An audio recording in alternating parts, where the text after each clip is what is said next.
सत्यवती और महर्षि वेदव्यास, जो कि महाभारत के रचयिता है, उनका महाभारत में क्या योगदान है? सबसे पहले तो आपको बताते चले, सत्यवती कुरु और पांडु की दादी थी। अब आते हैं उनका महाभारत होने के योगदान पर। उसके लिए हमें उनके जन्म और विवाह की कहानी जाननी होगी। सत्यवती की जन्म कथा महाभारत की एक दिलचस्प और रहस्यमयी कहानी है। कहानी शुरू करने से पहले एक अनुरोध है, वीडियो पसंद आए तो वीडियो को लाइक और हमारे नए चैनल को सब्सक्राइब जरूर कीजिएगा। हमारी कोशिश सिर्फ हमारे शास्त्रों और संस्कृति को बढ़ाने की है। अब कथा पे आते हैं।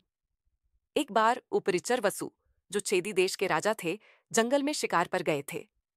वे एक धर्मप्रिय राजा थे और तपस्वियों का बहुत सम्मान करते थे। शिकार के समय उन्होंने अपने वीर्य को पत्ते में लपेटकर एक बाज के माध्यम से अपनी रानी तक भेजा ताकि उसे संतान उत्पन्न हो। लेकिन रास्ते में वह वीर्य एक नदी में गिर गया। उस नदी में एक अप्सरा अद्रिका, जो श्राप की वजह से मछली बन गई थी, रहती थी। वह मछली उस वीर्य को निगल गई और कुछ समय बाद गर्भवती हो गई।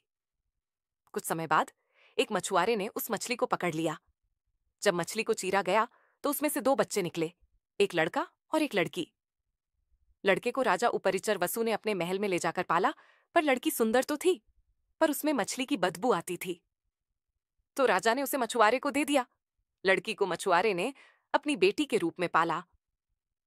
उसके शरीर से मछली की बदबू आने के कारण उसका नाम मत्स्यगंधा पड़ा। वो अपने पिता की मदद करने के लिए नाव चलने लगी। एक दिन आर्षि पाराशर यात्रा कर रहे थे और उन्हें यमुना पार करनी थी। उन्होंने मत्स्यगंधा की नाव ली। नदी पार करते समय आर्षि पाराशर ने सत्यवती की सुंदरता और व्यक्तित्व से प्रभावित होकर उन्हें एक पुत्र उत्पन्न करने का प्रस्ताव दिया।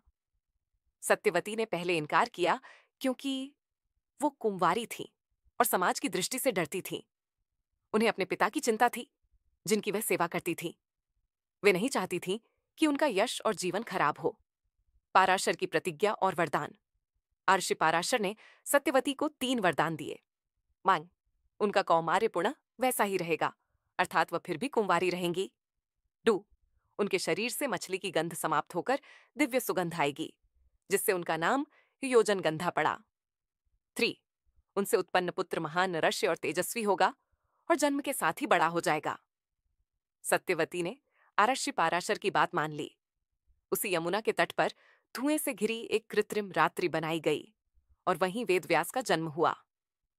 वे जन्म लेते ही बड़े हो गए और तपस्या करने चले गए, ये वचन देकर कि जब भी मां उन्हें बुलाएंगी वे तुरंत आ जाएंगे।